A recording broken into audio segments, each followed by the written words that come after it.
This latest development on the whole Giannis Antetokounmpo saga has Raptors fans split. As we all know, the Milwaukee Bucks had a complete flameout out there in this year's postseason. To make matters worse, Damian Lillard tore his Achilles, so there are no signs for this Bucks team to improve anytime in the future. And the Raptors have been linked to Giannis, and a lot of the discourse has been around, hey, Scottie Barnes for Giannis, and people are split because no one wants to trade Scottie, but everyone wants a top 3 player in the NBA. So there's that whole split that's going on here now at this point. However, there has been some developments in terms of what Giannis is looking for in a market, in a destination, which is one reason that people are looking at and saying, hey, the Raptors have a better chance of getting Giannis, and some people saying, oh, he has no chance of coming to Toronto now at this point. So we'll discuss that report and how people are interpreting that, as well as a latest sort of trade proposal that has been thrown out there, which has people, I feel like, more polarized than the Scottie Barnes discussion, which is honestly wild to think of. So lots of stuff to break down in this video because, frankly,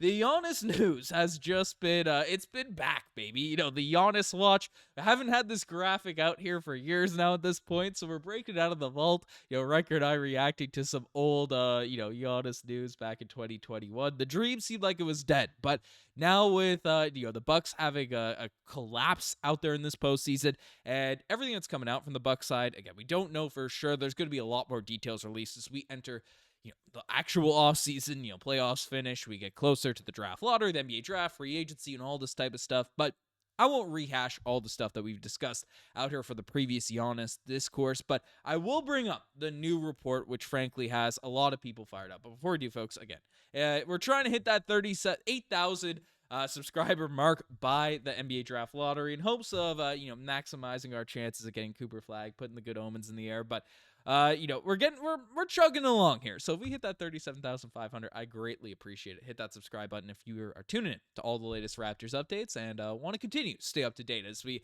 enter the postseason. But the Giannis Antetokounmpo discourse, it's at a point right now where it's all, hey, what's going on? We're trying to get these little nuggets, little bits of information in terms of his future because he hasn't come out and distinctly said anything. There's been subliminal stuff released on the Bucks end, on the Raptors end, on the Giannis's end, and all this type of stuff. And now a report has dropped, essentially revealing that from Howard Beck and discussing with Zach Lowe that I poked around a little bit a few days ago, and the initial thing I got from one person was just like some rumblings that it's already just the big cities. One of the LA teams, one of the New York teams, or maybe Miami. Not a big market, but a glamour market, mid-sized market. I think they threw Chicago in there as well. I can't remember if Houston came up. It should. So first is like, where does Giannis want to go? And do they honor that? Because again, Damian Lillard, you're not obligated to honor it. So that's an interesting point of discussion because, again,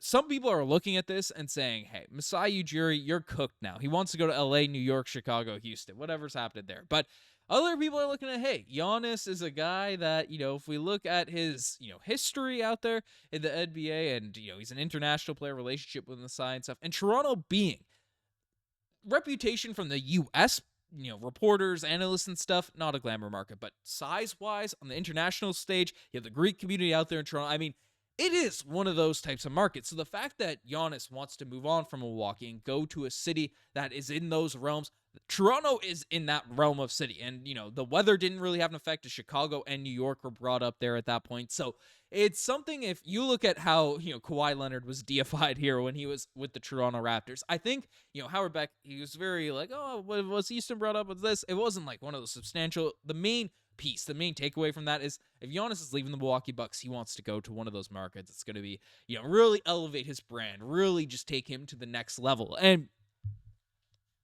this is where the split comes in. I think Toronto does that. Some people say, oh, there's no world. Toronto is one of those places and stuff. It's Canada, all that. So, that's some of the discourse that's happening there on that front in terms of, those future moves, those future things. And then also the little hint, right? I'll bring it up again about do they have to honor that? Because, again, the Milwaukee Bucks, while they have a great relationship with Giannis, I don't think they do him dirty.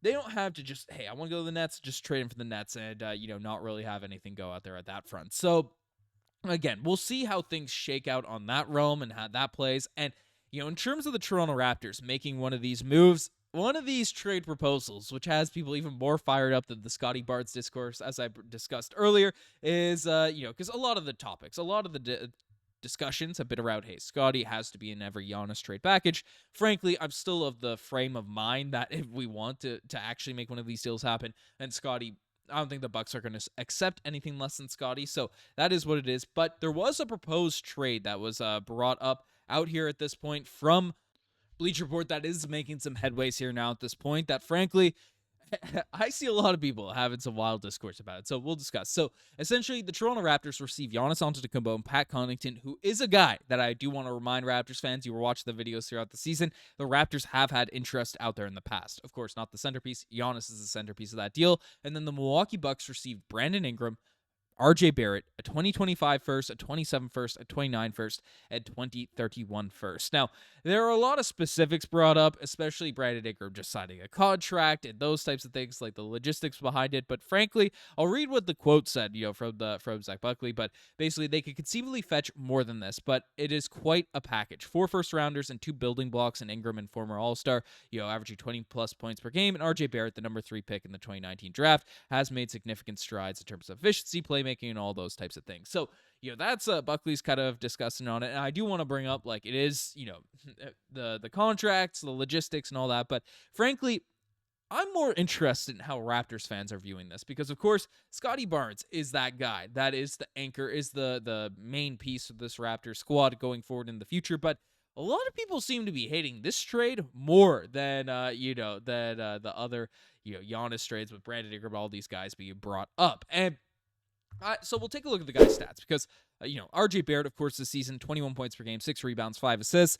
I've brought up how RJ Barrett's development age, he should not be on the trade block for the Toronto Raptors. Now, if the trade block is going to return you a Giannis Antetokounmpo, yes, things change out there on that front. I apologize, RJ, you're one of my favorite players in the NBA, but that is one thing that's brought up. But then you attach, the sizable package that's also going to be on top of this, right? Brandon Ingram, 22 points per game, 5.6 rebounds, 5.2 assists, 37% from the three-point line, 27 years old himself. Yes, there are some injury concerns. And then also 4 first-round picks. I get it. Giannis is a top 3 player in the NBA. 31 points, 12 rebounds, 6.5 assists, all that stuff. Like, Giannis is an absolute monster. I do not want to diminish his value, how excited I would be to see him wear a Toronto Raptors jersey. But that price tag of RJ Ingram and all those picks is very, very expensive. And then the benefit of that is you keep Scottie Barnes, who is your highest trade value piece, has the most upside out there on the roster. This is going to be, in my opinion, an all-star caliber player at the minimum. He's been an all-star, but a continuous all-star caliber player in the NBA. You keep him. But there's a couple things to factor in with this. Of course, the RJ, like the talent-wise, going out from Brandon Ingram and RJ Barrett. But you just brought in Brandon Ingram, who, yes, you had to trade for, but it was Brandon Ingram's decision to go to us or the Atlanta Hawks. It's basically a free agent signing. He ended up signing that extension. It was just done, facilitated via trade because the contract situations and everything that is going on. So one of your biggest, probably... It might be crazy to say, but from the outside coming in, because, of course, we've had Kyle Lowry re-sign with the team, DeMar DeRozan re-sign with the team, Pascal Siakam re-sign with the team. There have been a lot of all-star caliber players re-sign with this team. In terms of guys that have never played for the Toronto Raptors before signing a longer-term extension with this team, we've never seen someone the magnitude of Brandon Ingram sign with the squad. It's never happened in Raptors history. So for Masai Ujiri to then go on and trade him to, dare I say, like a desperate Bucks situation, which they would certainly be in, trading away Giannis, that's just a bad look across the NBA. Now, of course, to get Giannis, you might say, hey, Ben, we don't care about all that stuff. And fair enough. Like, there's a varying amount of opinions on this. But, that on top of RJ Barrett, on top of the fit of a Giannis next to a Scottie Barnes, who, yes, would be the most talented group, but Giannis, Scottie, and Jakob Poeltl, while it would be probably the best defensive front line out there in the NBA, the concerns in regards to shooting, floor spacing, who's going to have the ball in their hands, that would be something to look at for this Raptors squad. So it's an interesting thought experiment. It's an interesting bit of discourse. Again, the likelihood of every team is going to be going after Giannis if one of these trades, if he's thrown out there on the market. So it is what it is. We're kind of diving into all the speculative arrangements of how things are going out there on that front. But let me know what you guys think on this discussion, on this discourse. Would you want to see the Raptors trade Ingram, RJ, and multiple picks for Giannis Antetokounmpo? I'm probably leaning in the direction of no. And same way I was dealing with the Scottie Barnes approach, but again, we get Giannis on the team, then you figure it out. I wouldn't be that distraught to have a top 3 player in the NBA out there wearing some red and black. But let me know what you guys think about all this in the comment section down below. You guys have the best thing as far. Subscribe to the channel if you guys haven't already. Anyways, I'm signing out. Cheers.